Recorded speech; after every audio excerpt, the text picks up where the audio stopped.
Assalamu alaikum and welcome to the Muslim CEO show. This is the place for you if you want to become an amazing leader and grow yourself and your business or organization to the next level.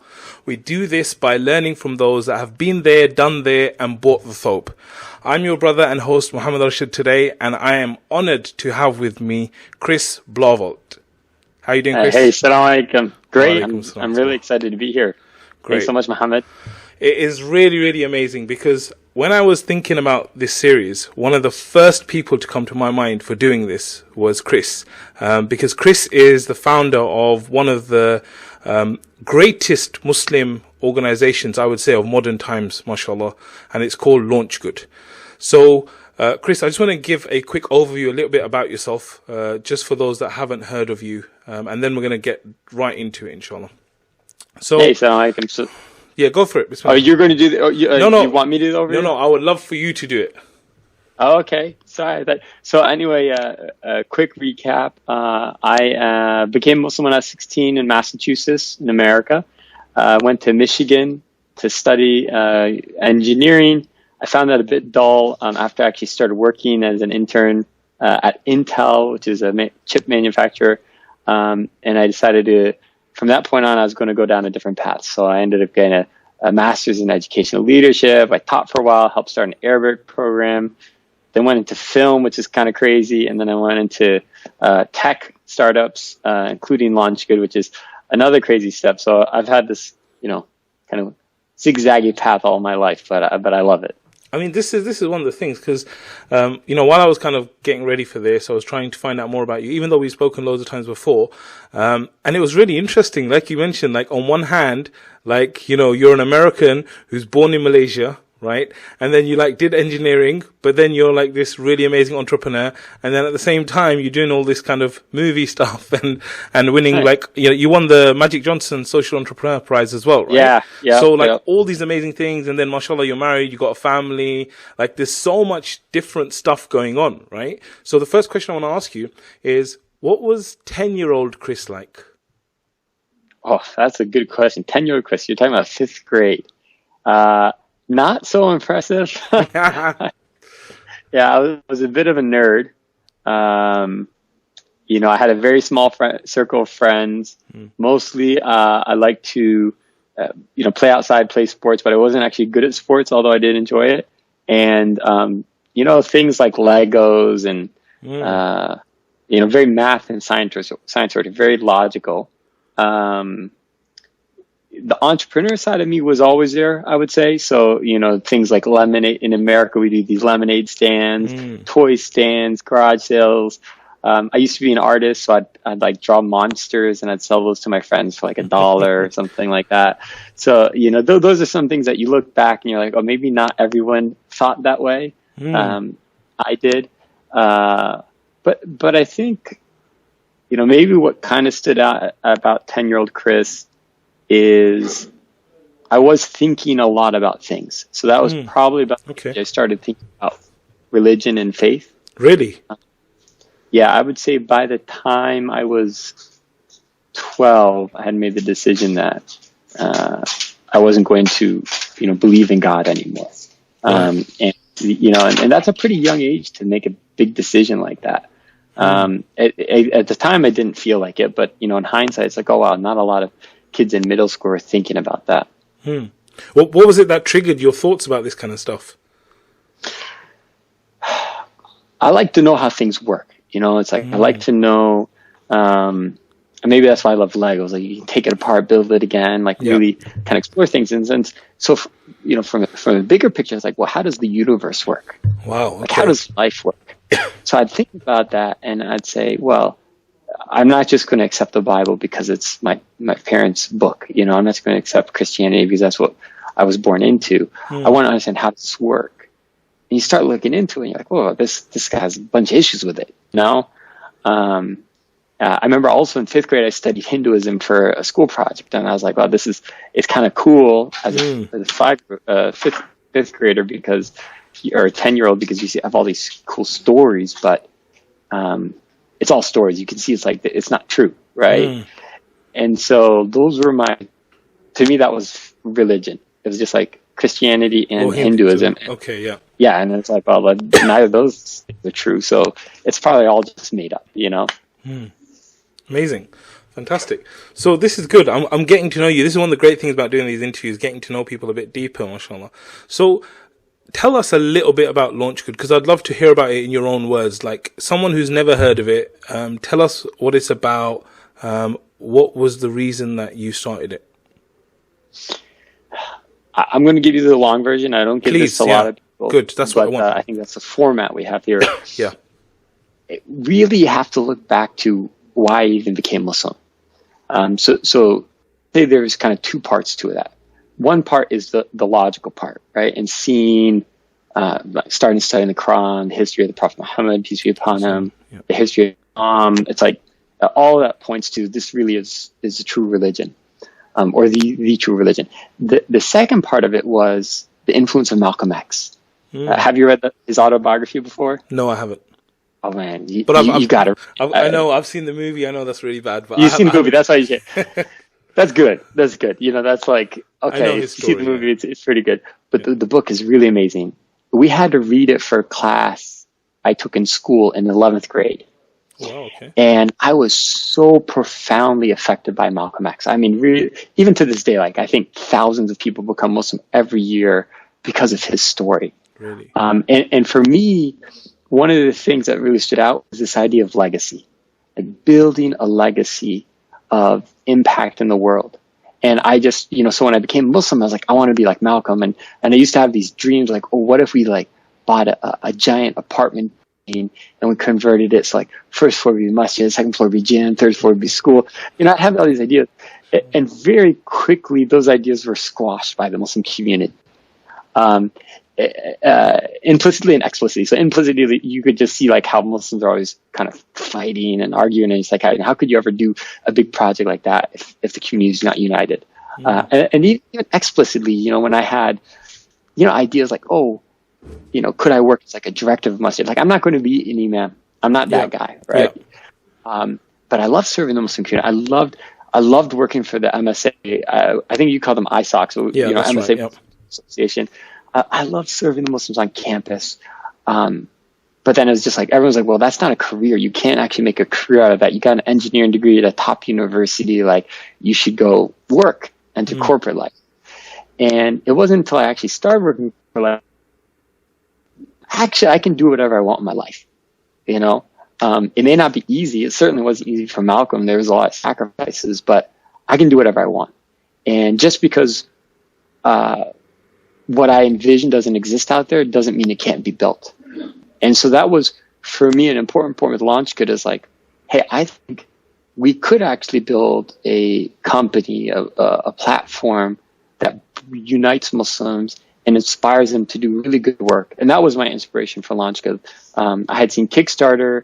In my film days, we ended up being the first Muslims to use Kickstarter, which is this creative entrepreneurial crowdfunding platform that has really ignited imaginations in America and now across the world. And I thought, if we could do that globally with Muslims, just ignite imaginations, empower them, make them feel like there's always something they can do, how cool would that be? And so that was the inspiration for LaunchGood. Now, getting there is another story, but that was at least how we had the inspiration for it. Amazing, wonderful, and this is really, really wonderful, because you're saying that it came from a deep sense of wanting to give, that you were doing up the ISOCs and the different places that you were really out there serving, and this is like your opportunity to do that on a much bigger scale, I guess, globally. I usually ask people like, who's a leader that inspired them, but I kind of feel like you answered that question already, right? So tell me, what was it about Malcolm X that really stood out? Because, there's so many different leaders that you study in school, right? What was it about him that stood out so much to you? Perhaps above all, sincerity. He was so sincere. Like, imagine, so when he went to prison, and he was not yet Muslim, and he started meeting Muslims, he was given advice, which was, if you take one step towards Allah, Allah will take two steps towards you. And it was that passage in his autobiography that actually got me to quit eating pork and quit, going to parties as an intention of getting close to Allah, right? And he was willing to throw away all of his previous life and radically transform his life because of what he believed was the truth, which at the time was the Nation of Islam. And he'd really established himself in the Nation of Islam. And then he started learning about Orthodox Islam, and he realized that like that was actually more truth. That was the real truth. And again, he was willing to sacrifice everything, ultimately his life, to make that transition to Orthodox Islam. And he never died with a fortune. He never died with knowing that his family had even a house to live in.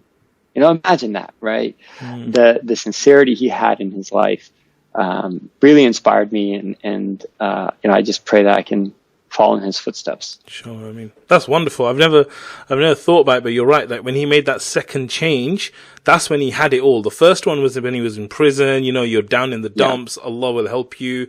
But the second one is like you're at the top, and everyone in your community is fully behind you. And then that's amazing. That's really, really good. And that's why so many people also love his wife, his late wife Betty Shabazz, and Allah have mercy on her too, because it wasn't just his comforts he was sacrificing. It was her comforts, the kids' comforts. It's one thing to say like, oh, I'm going to put myself in harm's way.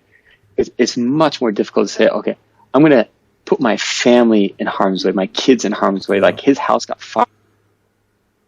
We're sleeping there, Just a second. Yeah, I mean, this is really, really amazing in terms of his story is very inspiring. I mean, when you think about him, when you think about yourself, what is it that you think about? Like if someone said to you, what is leadership for you, Chris? Like what is leadership for you? That's a really tough question.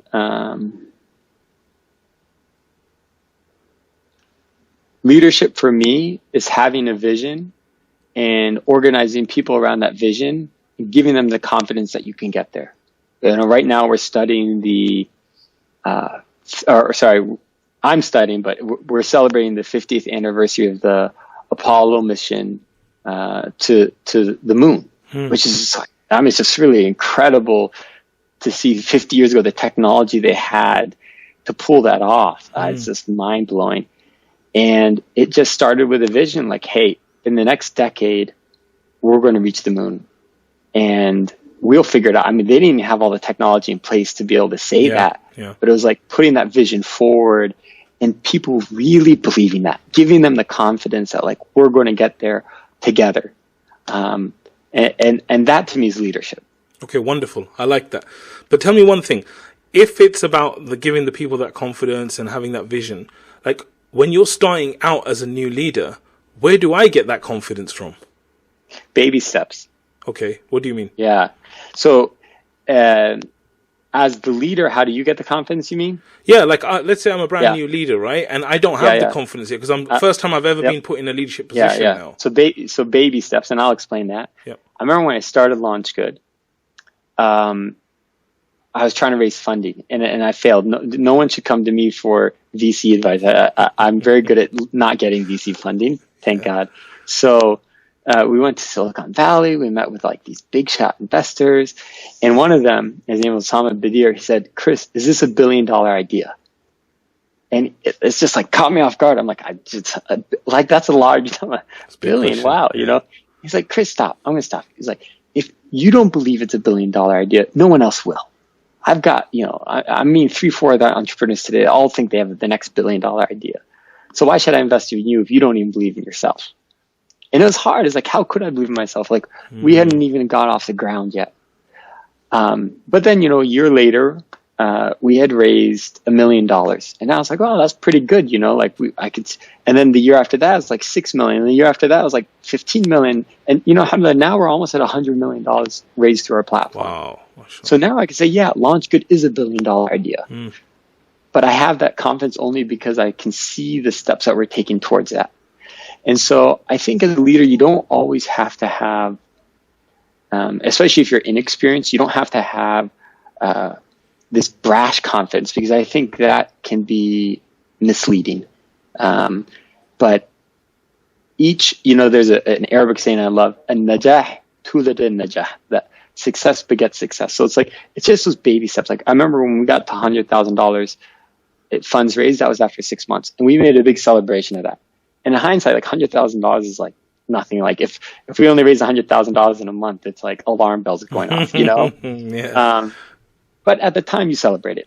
So I think a lot of entrepreneurs, there's another saying, and I'm full of these cliches today, but Good. Bill Gates, I believe, said, we often underestimate or overestimate what we can accomplish in a year, but underestimate what we accomplish in 10 years. And so I think, people don't need to be so concerned about the big goal, but make sure that they're making those baby steps. Amazing. Okay, very good. I mean, I'm guessing when you started out, there's a lot of mistakes made, a lot of failures, a lot of problems. What were some of the big lessons that you learned, like especially in those first few years when you were starting the journey off? It's a really good question. I'm not going to answer the question you want exactly. Sure. But I'm going to say, looking back, I think one of the lessons is I like to actually look at what worked. I mean, it's kind of against all odds. Here we are, right? We have a company with over $1 million of revenue and a team of like a couple dozen employees spread across the world. Like, it's like, whoa, like how did we get here? Right? Honestly, sometimes I don't like to reflect too much on our success because I don't want to be satisfied with it. But it's like, how do we get here? And I think early on, one of the things I was very fortunate about was to find just the best co-founders and the best early team to help build this company. I'm very blessed by Allah for that, because I've met so many other entrepreneurs who have nightmare stories with their co-founders. Yeah. Or they're in it alone. They can't really get anywhere. And so I think I don't want people to look at LaunchGood and be like, wow, it's so successful because of Chris. It's probably so successful despite me, to be honest, right? Yeah. A co-founders and Manny Kalawi and Mohammad and all these other people that have helped build it. And so I think that's something we got right early on. We're very fortunate about. The stuff we struggled with, I can't say, I'm hesitant to say it was like a bad thing. So for example, we had no money, and I told you I couldn't raise any money for VCs. And so we ended up doing is hiring some developers from Pakistan. Now we actually use some new developers from Pakistan, so it's not always a bad thing. But at that time, the people we selected were not probably the best. And what was supposed to be a 3-month build turned out to be an 18-month build. It's very frustrating. Like, you just want to get your idea off the ground, and you're having to wait a year and a half. Yeah. But in hindsight, the reason why I said not so bad, because maybe if we had launched after 3 months, the market wasn't ready for the idea, and it would have taken too long to get to generate revenue. So, you never say like, hey, the hadith, what low is from the shaitan, like, oh, if only. Like, I don't like to think about that much, but then if you want to go into stories about troubles we face,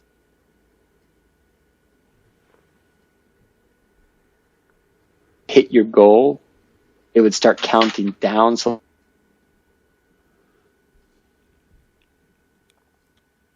numbers. Sorry, Chris, can you just repeat that last part you were just saying, because it just got cut off slightly?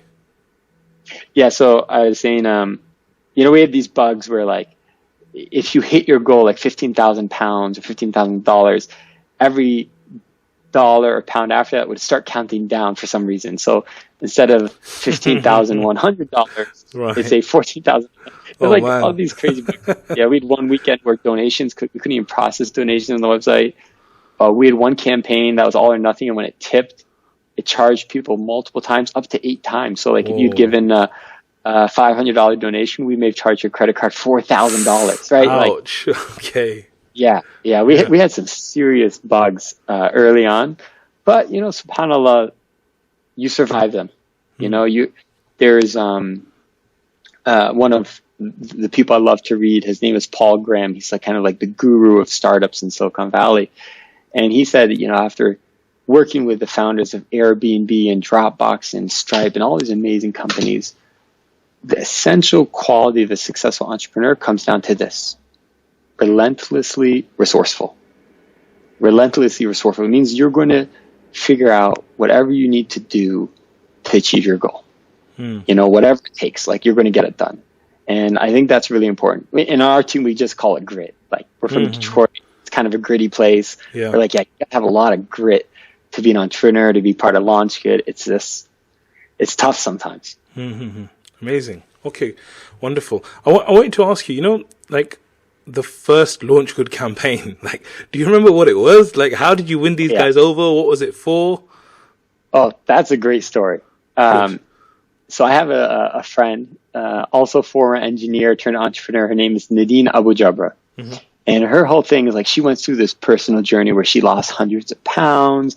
And so she started trying to like create this woman's fitness movement. And as a plan, her name, she called it Naduna.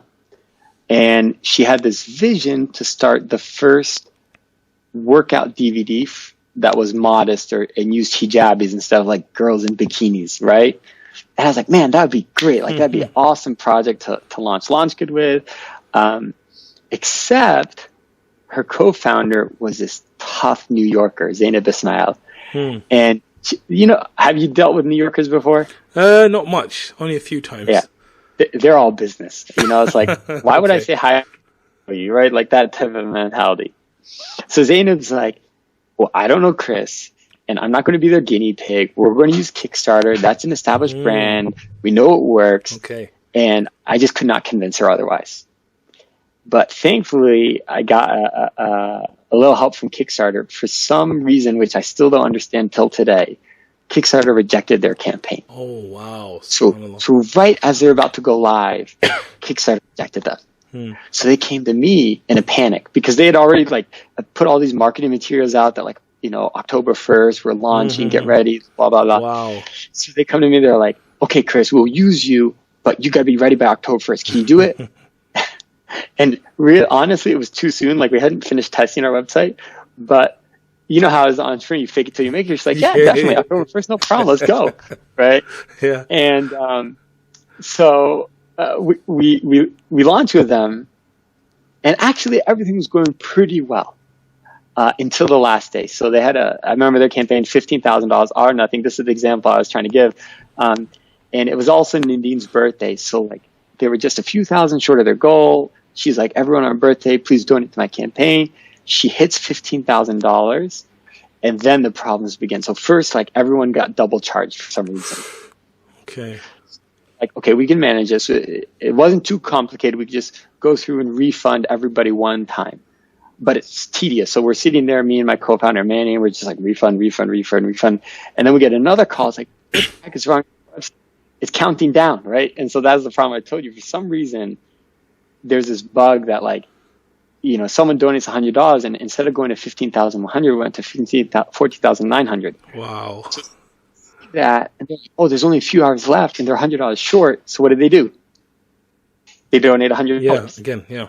But instead of going to 14,800, so someone else comes along, they donate 200. So it kind of worked in their favor because they started getting like all these donations because everyone was worried they were short of their goal. But it was really impressive for us. Zainab was having none of it. Again, like being that tough New Yorker, she's had none of it.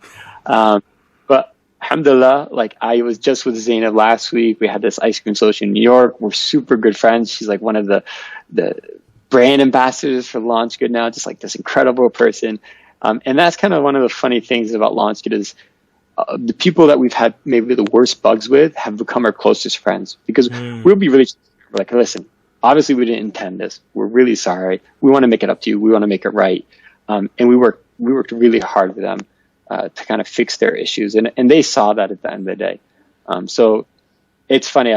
I'm much older than my co-founder. I'm like about 8 years older than Imani Klawe. So at the time she was, I want to say probably 20 years old, and I was 28.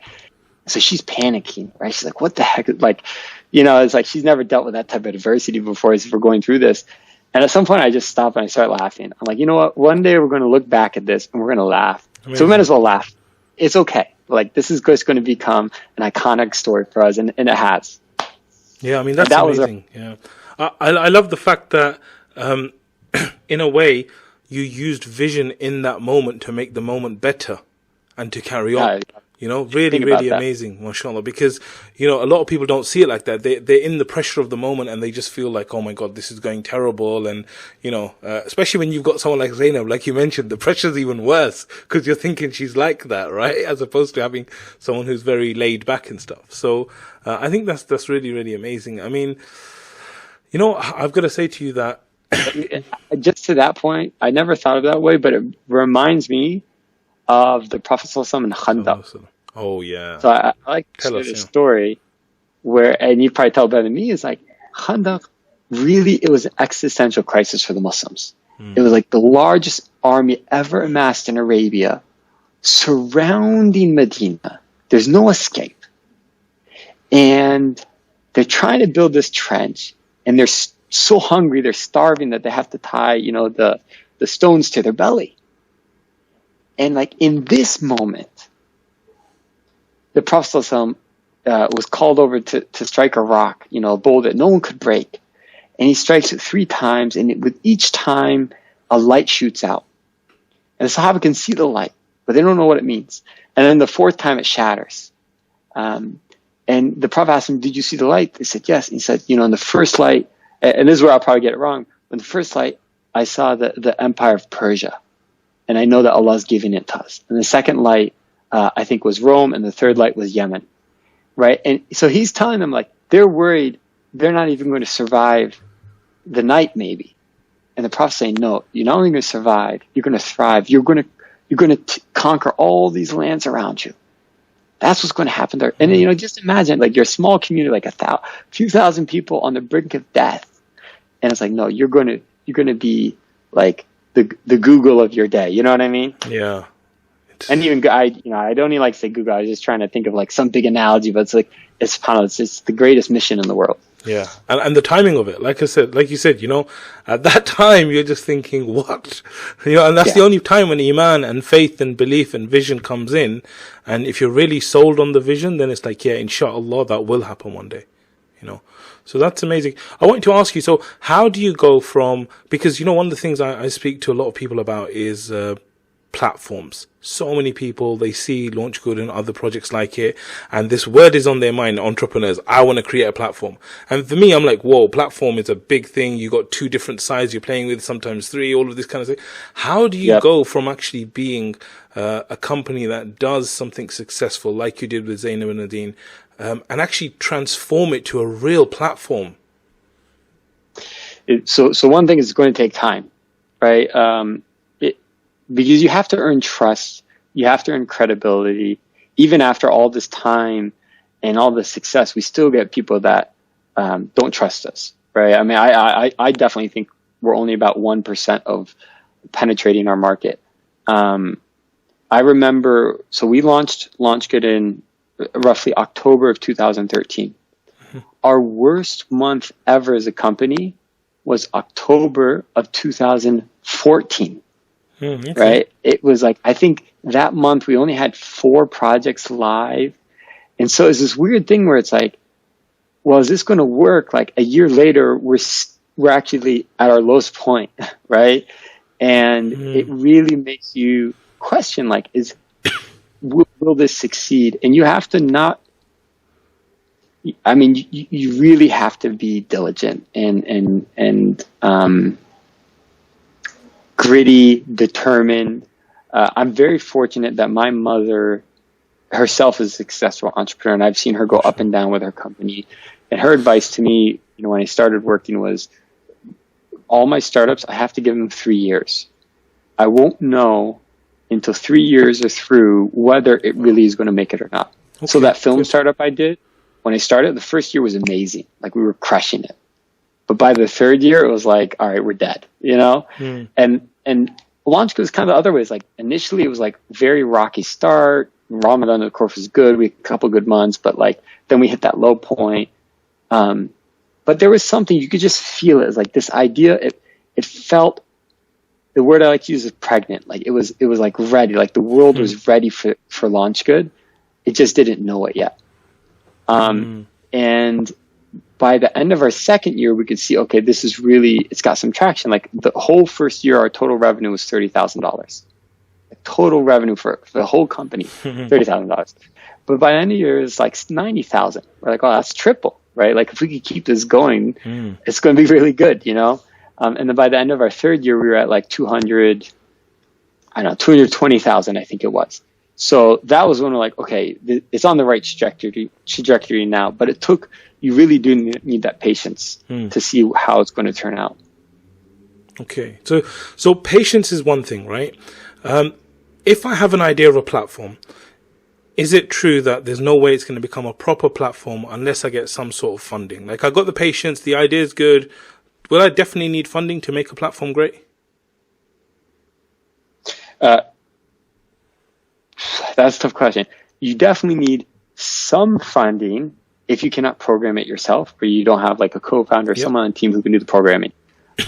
That's unquestionable. And we had to. We got basically $10,000 angel investment. That's all I could do. Wow, okay.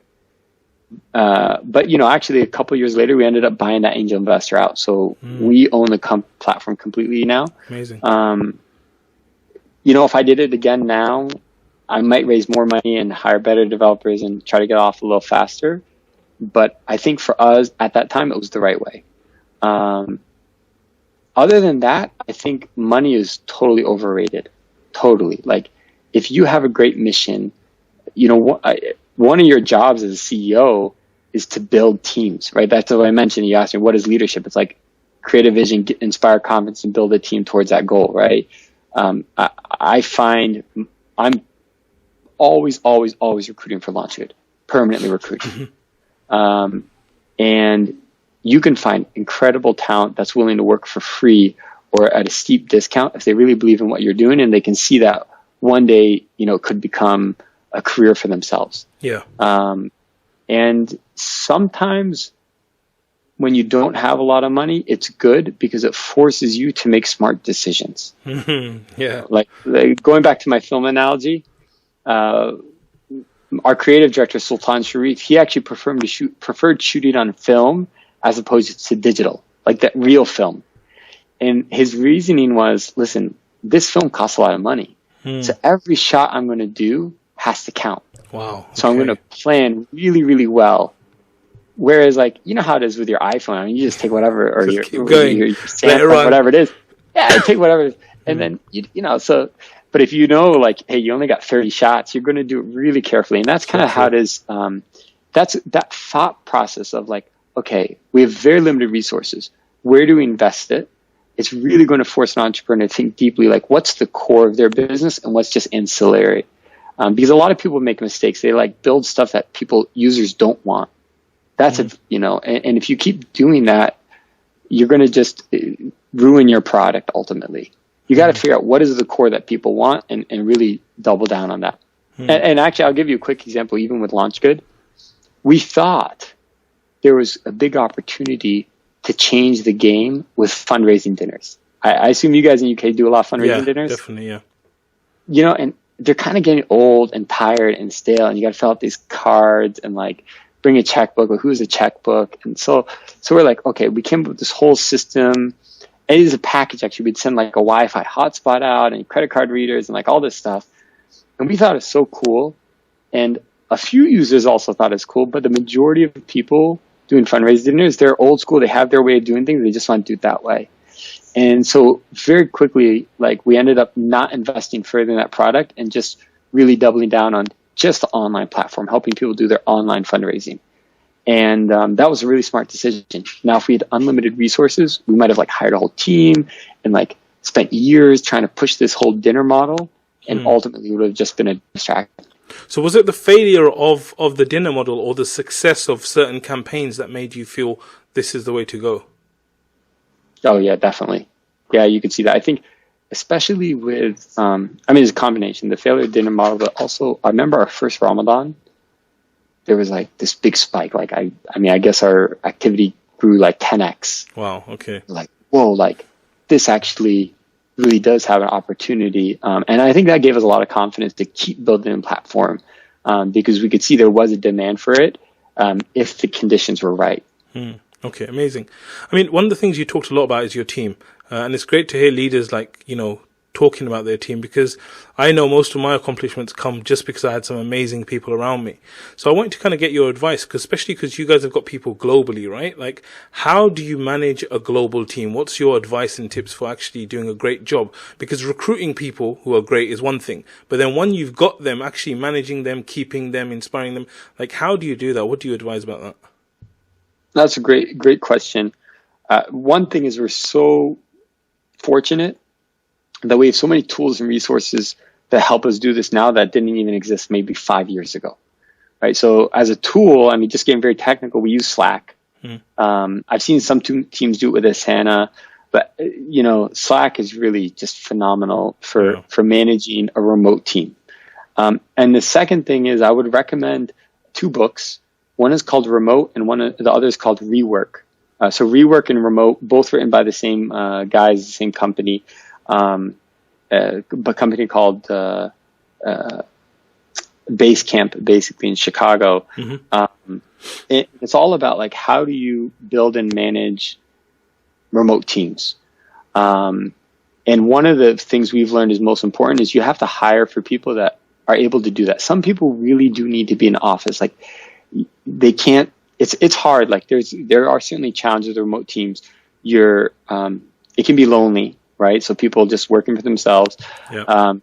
Communication is super, super important. The ability to communicate well, clearly, redundantly, but you have to over communicate when you're remote. You have to use expressive language and emojis. Like, we actually use a lot of emojis and GIFs in our company because just words themselves don't always convey the emotion of what you're trying to say. Very good. They can be misinterpreted, right? And I would say the third thing is, like, just people have to be really responsible. They have to understand that other people are dependent on them. If they can't consistently be responsible, it's not going to work for a remote team. We've had hits and misses within our own team, really talented people, but remote culture wasn't a good fit for them. And so you need to have people that, like, they can do it. They can sit down at a laptop in their home or in their co-working space or cafe, wherever it is, and do the work they're supposed to do. Now, if you can do that, it's actually really cool, because what can happen, like in our team, for example, we can do a bunch of work during the day, and then we hand it off to our team in Malaysia. And then we're sleeping through the night, they're still working. Amazing. And then we wake up, and then they hand it off to us, right? And so you can basically have like 24-hour service if you do it right. If you don't do it right, I'll give you an example of what happens if you don't do it right. If, like, you procrastinate and you're like, I'll take care of this in the morning. So when it comes off to hand off at night, there's nothing to hand off to the team in Asia. And then you wake up in the morning and you finish it. Well, they're asleep now, so they're not going to be able to do anything with it for a long time. So it can be really good or really bad, depending on how responsible you are. It reminds me of the skyscrapers in Dubai. They build them so fast because at night they're still working, whereas in UK they stop working at night, right? Yeah. So that's amazing. Like, tell me about management. Do you have a structure that you follow? Do you have a theory that you follow in terms of actually managing your people? Do you do the corporate style where you have proper personal development plans? You have meetings every single week? Do you use something different? How are you managing, like, the higher team? It's a good question. We've tried different tools. So I'd say the philosophy or structure is definitely not corporate, because even within a project we're working on, we may shift people around. So when it's Ramadan, like, we have a sister, Nafi, we usually put her in charge as a product manager for all of Ramadan challenge on LaunchGood. But then outside of Ramadan, we're going to put her on marketing team, and so people even shift within the company. And the it's kind of like the David and Goliath stuff, right? Like, what you may perceive as a weakness could actually be your strength. So startups are like, we're so small. Well, actually, your smallness gives you agility, and that's a value. You don't want to, like, why would you put handcuffs on yourself if you're a startup, right? Like, that's your only advantage against, like, the big powers that be, is, like, you can move so fast and shift directions. So we're pretty lean in that way. We usually do weekly check-ins. So we do have a structure. So everyone does have to check in with somebody on a weekly basis. We've tried a lot of different management tools, but the only thing that's been really consistent is Google spreadsheets. As simple as that sounds. Okay. Like, okay, what's the agenda for the check-in? What are the action items from last week? What are the action items for this week? You know, and just holding people accountable. So there does need to be accountability. And I would say it's also something that we're investing as a leadership team more on this year, is figuring out even more effective ways to manage our team, and provide them the tools to manage others, because we also don't like to have too many, like, we like to limit the reporting to about 3, maybe 4 people per person. So I don't have 7 people checking in with me. I can't really do a good job. I can handle about 3, maybe 4 at times, right? Yeah. Great. Have you checked out Traction, by the way? No, I have to check that out. What is that? So it's a book by Gino Wickman, I think. It's called Traction, Get a Grip on Your Business. And it's a structure that we've been following for the last few years. And it's really been amazing. It's revolutionized the way we have meetings, the way we actually structured things. It's a really, really good book, and it's a popular book. So check it out. It's not mainstream, but it's going to be, I think, be really good for you guys. And then we use Slack like you do, but then we use Trello to implement a lot of Traction. Yep. A lot of people use Trello too. Yeah, Slack is best for communication, not good for the process management. Okay, so I'm going to need you to send me that book and put it in the show notes, because that'd be great. Definitely. We as a leadership team, every like 6 months, we have a big leadership meeting. We just came back from one in New York City.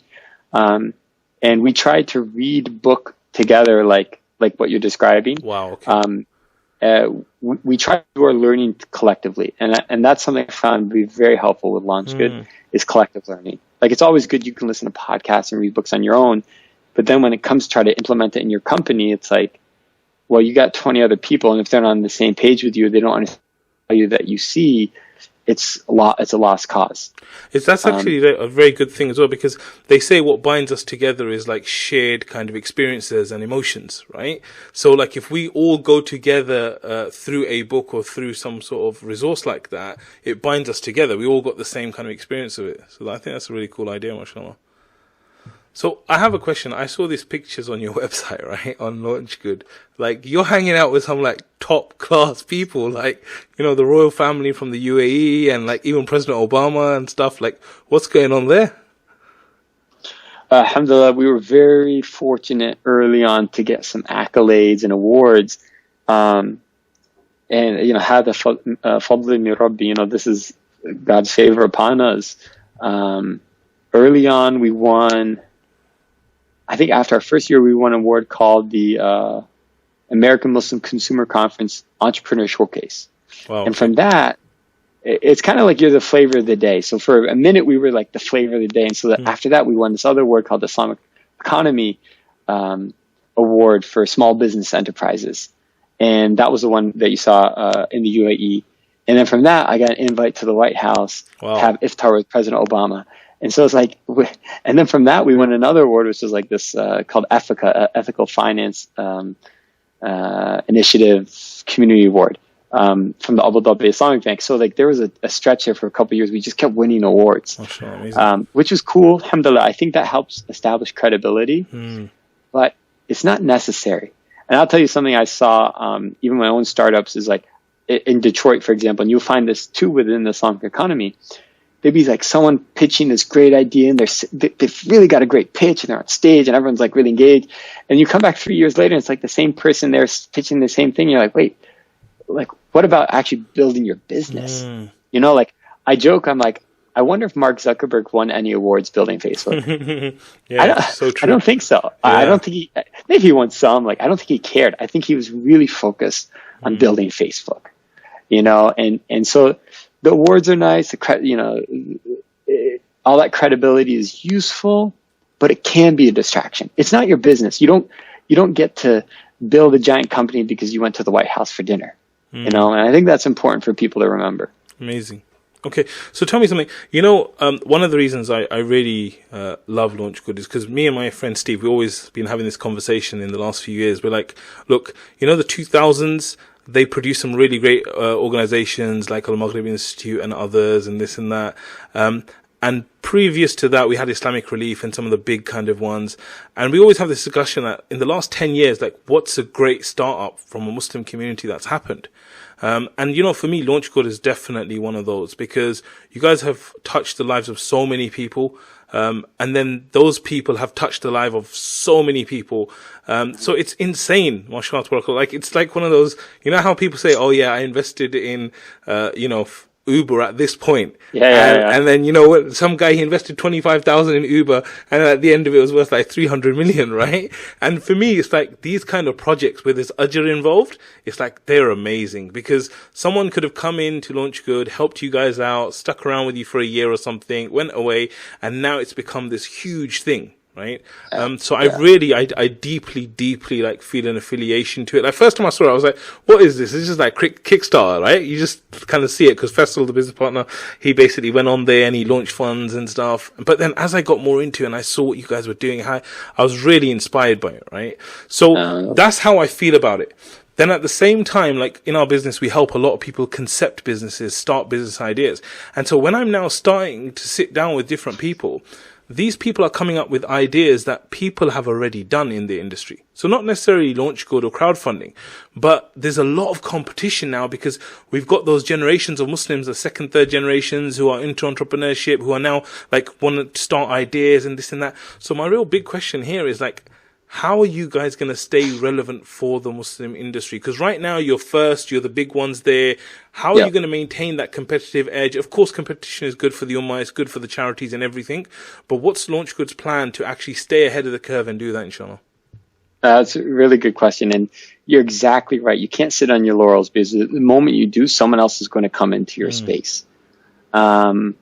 So for us, alhamdulillah, we've built this amazing network. And I think that's one of the things you get as an advantage of the early mover advantage.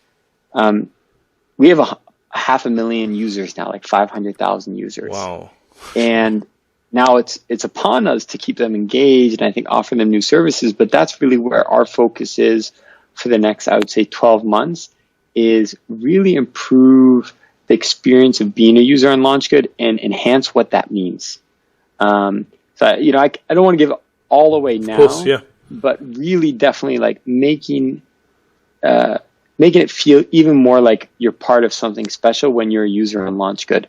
And I think that's our unique opportunity, because crowdfunding as a technology is not complicated. Like, anyone could build a crowdfunding platform.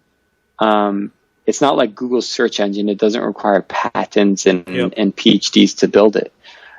It's really the brand and what you can do with the community beyond just the pure function of running charging a credit card. Amazing. I love that you're focusing specifically on the user rather than strategies and this and that. That's really good, mashallah. So I wanted to ask you, just to shift the last part of the conversation a little bit to a user, right? Because I always say, like, people say to me, like, where is leadership? Why don't we have leadership in the community and this and that? And I'm like, where did you pray today? And they're like, I prayed at this masjid. And I said, what did you eat for lunch? And they're like, I had some chicken, this and that. And I'm like, do you know the fact that you're living in the UK, you prayed in that masjid is there today because of leaders? That halal chicken you're eating is because someone stood up and said, you know what? I'm going to ensure that in my community we have halal chicken, right? Yeah. So there's like leaders everywhere. So I see LaunchGood as being an amazing tool for someone who thinks, you know what? My community, it needs help. It needs something doing. I don't have the cash for it. I don't have the money for it. But this is an avenue for me to do something. And I was speaking to this guy in Nigeria. He wanted to do a LaunchGood campaign. He came across some of the work we do, and he just wanted my advice. So I just set up a call with him. I gave him some advice around LaunchGood, and then he went out and he raised money for this Islamic school that he's got there. Amazing. Like, someone in the middle of Nigeria raising money from someone else.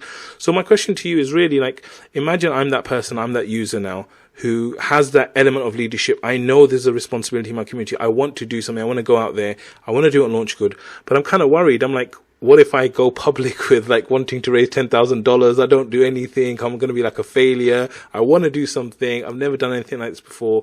Like, what do you advise? What do I do in this situation?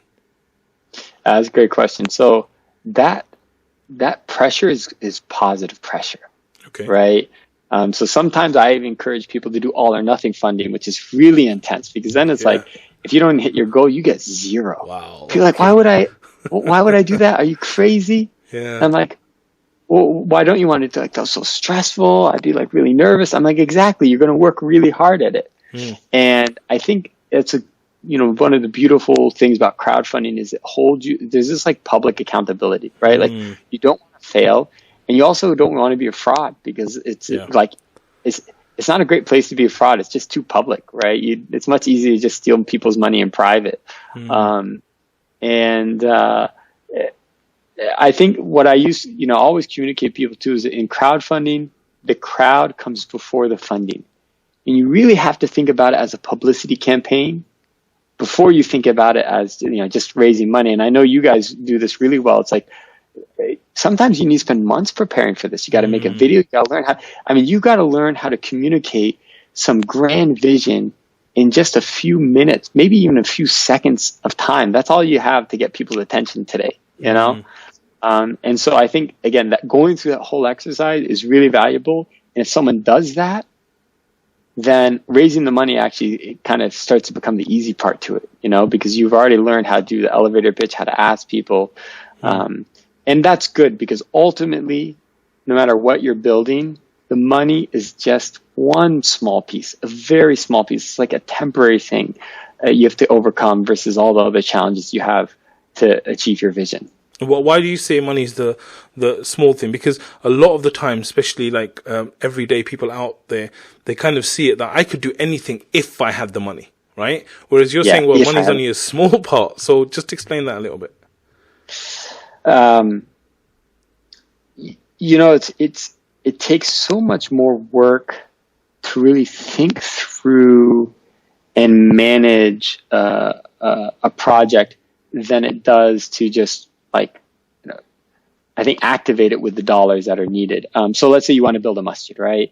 So if people are looking at it like, oh man, I need $1 million so I can actually build this masjid. Well, even after you get the $1 million, you're going to need to fill that masjid. You're going to need to get an imam. You're going to need to have programming that makes the masjid relevant.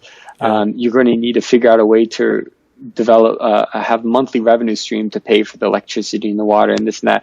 And to do that, you can't do it all yourself. So now you got to have a board, and you got to find people on the board. And then you realize, like, actually, most of that stuff you can even do before you get the $1 million. You can find an imam. You can start praying, even if you're renting someplace. So you can build the board, because you're going to need all that in place. So then you realize, oh, I thought I needed $1 million. Actually, I needed all this stuff around it to make sure that I'm a steward of that $1 million once I get it. Amazing. And I guess that kind of stuff does better, isn't it? Where if someone sees that you've taken some action, you've done some work, and now you're trying to take it to the next level, right?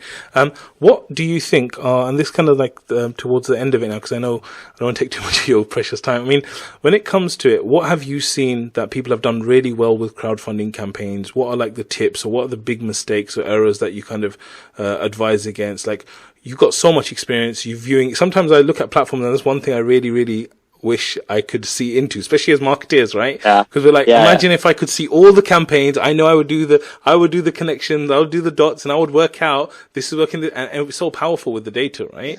So like, what are the kind of things that you've really found to work really well? I try to boil it down to two big things. If someone really wants to have a successful campaign, they got to make sure they cover these two aspects. Okay. The first is you have to touch someone's heart. If you can't open their heart, they're not going to open their wallet. That's just the truth of it, right? So it can't be logical. You really have to emotionally tap into somebody. And then the second piece is you have to be credible. You have to make people trust that if they give you their dollar, like, you're going to execute as you told. As you say you are. And I think a really good example of this, we were just recently talking with someone over there in the UK, beautiful photojournalist. His name is Peter Sanders. I'm not sure if you're familiar with Peter Sanders, but he became Muslim, I want to say in the 60s, Wow. maybe the 70s. And right before he became Muslim, he was photographing the Beatles, Rolling Stones, Cat Stevens, Jimi Hendrix. Yeah. This guy was like the top of his game, working for Rolling Stones, etc. And, then he became Muslim, and he would travel the world, and he would meet all these great sages in Islam and scholars and teachers. And And he realized like people have no idea who these are. Like, you know, they think the rock stars out there are the Rolling Stones. It's not. Like, we have these ulama, you know, that really like just incredible. And they actually reflect the true Islam, you know, and at that time it's like, or even this time it's like, oh, Muslims are terrorists and this and that. And it's like, no, that's not who Muslims are, you know? And so he started photographing them. He's been photographing these guys for 40 years. Wow. 40 years. And he went to put together this incredible book of all the people he's photographed his whole lifetime. And he went to a publisher, and publisher's like, you gotta, like, we'll print it, but we're not going to pay you for this. We'll pay you the royalties and stuff, but you got to generate 50,000 pounds if you want us to print this. And he was devastated. He was really worried. It's like, that's a lot of money. Like, how can I bring this to life? And he came to LaunchGood. And this was 2 years ago at Dhul Hijjah. And he asked if we could raise it. And I said, I think so. I mean, you're Peter Sanders. You've got this incredible reputation, decades. Yeah. Like, you are the most credible to print a book like this, right?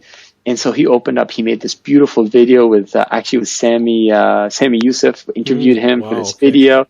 So, and he's talking about the project, and you can see the faces, and that's something that's really important. People connect by seeing faces. You know, like, and you got to make that human connection. So anyway, he put together this video, he put together this project. He raised 50,000 pounds in 7 days. Wow. Yeah, alhamdulillah. And now, 2 years later, the book just went to publish. I just finished publishing, and like, you can actually order a copy of the book now. And now he's coming to the U.S. and he's doing this whole global tour with the book. And it's just like, we're talking to him yesterday, and subhanAllah, he was like thanking us. I was so embarrassed. I'm like, why are you? It's like, we should be thanking you, you know, like, you gave us the opportunity to be part of your life's work. And so, alhamdulillah, that's what you talked about earlier. Like, it's not fair, honestly. Like, we get to be part of so many good projects. And I just feel like it took a lot of work to get the ball rolling, but now it's just rolling. It's rolling. And we get to be part of so many great causes across the world.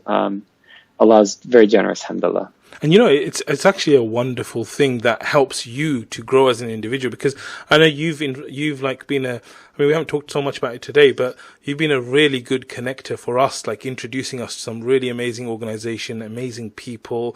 And just by spending time hearing their stories, you know, I'm seeing these organizations and these shuyukh and these entrepreneurs just coming out of the woodwork, people I never imagined like even existed. And it's just amazing to see it. And so, you know, I don't want to go back to the beginning of the interview. I'd missed something, and you just gave me an opening to say it. Sure. You asked, like, what was inspiration for me with LaunchGood? And I gave you the Malcolm X, and I talked about, you know, that sort of stuff.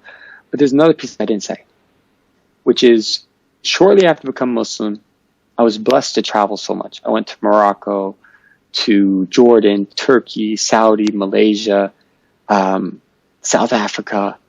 And one thing, Muslims are incredible. I think Muslims are so cool. Like, we're very hard on ourselves as a community. But honestly, like, you could pop up in Kenya today and people would like fight to host you, slaughter a lamb for you, make you some tea. Like, it's just, and you could do that anywhere. You could go to Argentina, you could go to Canada, you could go to Australia. Like, you're going to find that same hospitality, that brotherhood, that sisterhood, everywhere you go in the world. It's awesome. And we have all these talented people. You guys are doing, like, the job you guys are doing are amazing, right? And like, so many people can benefit from it. They just don't know. Like, we don't know the gems we have in our own community. And so that is part of our inspiration in LaunchGood too. Is like, we got to highlight the gems. We got to show people what's out there and give an opportunity, a space for us to start working together. And an example for people that don't know, like, we recommend you to people all the time. Because people come to us and say, hey, I want to raise $100,000. I want to raise $500,000. I want to raise $1 million. And it's like, great. You could do it, but not now. You got a lot of work you got to do before you're ready to get to that spot. But you're not going to be able to do it on your own. You're a sheikh. You're an activist. Like, that's not your strength. And it shouldn't be. Like, what, you're Superman? You're supposed to be able to do everything, like give the khutbah and then do a 5-year vision plan and be an expert at Facebook marketing and use the Facebook pixel. Like, that's unrealistic. We need to learn to work together. There are people out there that, like you guys, help put together a business plan, help figure out a marketing plan. Really, like, the more we can collaborate, the more we can achieve together. And it's that whole idea that the whole is greater than the sum of parts. If we work together, we're going to get a lot more done than if we work in our silos. And that is a big part of the vision of LaunchGood. Let's build an ecosystem where we work together towards improving the world. Amazing. Wonderful, wonderful. And I love the fact that I've seen you live it. This is the amazing thing, because everyone can talk, but I've really seen you guys live it, and it's amazing, mashallah. So to kind of finish off, tell me, like, what are, like, 3 books that you really, really recommend to people?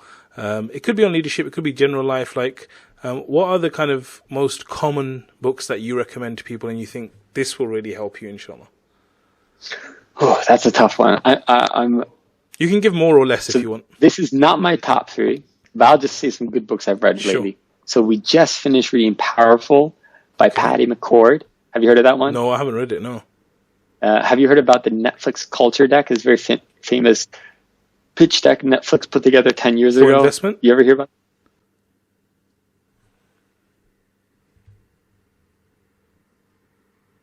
Professional sports team. Sorry, Chris, with high standards. Chris, you just cut out there. So just start. You were asking about the Netflix pitch deck. Culture deck. Yeah, it's a pitch deck for their own team. And it's like, this is what we're about. And it starts off by saying Netflix is not a family. It's a team, like a professional sports team. We just finished reading that book. That was an excellent book. So I would recommend that one. Good. I'm going to recommend a course. So it's not a book, but a course. You have to do it if you're in a startup. And that is How to Start a Startup through Stanford by Y Combinator. So this is like best. Top guys. Best. Yeah. And it's free. And actually, Emmanuel Omar and I did that all together as a founding team when we started LaunchGood, and it's talking about, that shared learning experiences. Incredible. So How to Start a Startup. Amazing. And the last one, I will recommend this book called Rework by the Basecamp guys. Actually, their company's 37 Signals. Rework really provides a roadmap of like, hey, you don't need to get millions of dollars of VC funding. You can bootstrap your way. And actually, this is the way forward for the majority of startups in the world in the 21st century. We give that book to every employee that joins LaunchGood. They get a copy of Rework. We walk through it, we discuss it all, and we show that how we've applied those principles to building LaunchGood ourselves. So you got, I'm going to reorder them. Yep. How to Start a Startup, I'll say, is first. Rework is second. And then if you're looking for something specifically about HR policies and such, Powerful by Patty McCord is very good. Amazing. Wonderful, wonderful. Chris, it's been amazing to have you here. Like, I always thought it would be amazing, but like the stories you've shared, the examples you've given, it's been really, really inspiring. So Jazakallah khair. Thank you so much for your time and for all your wonderful advice. Thank you. And I really hope people benefit. I realize the benefit that you're providing them. Really take these interviews to heart with all the great CEOs you're interviewing, and then knuckleheads like myself. And I really encourage people to use your services. Like I'm not saying that facetiously. That we recommend you all the time to people. So we wouldn't say that unless we stood behind it. And you guys are really doing an incredible job. And I really hope people take advantage of what you're offering them. Thank you so much for saying that and for being here. I know everyone's going to love it. I think you've played an amazing part, not only in building something amazing, but I think you've played an amazing part in, like you said, bringing Muslims together and sharing all of this. So, Jazakallah khair. Thank you so much. I'll just start, inshallah. Thank you. Inshallah. I hope you enjoyed the show, guys. If you haven't already done so, please subscribe and check out our free training at muslimceo.com. Once again, Chris, it's been an absolute pleasure. Thank you so much. And inshallah, we'll catch up soon. Assalamu alaikum wa rahmatullah. Wa alaikum salam wa rahmatullahi wa barakatuh.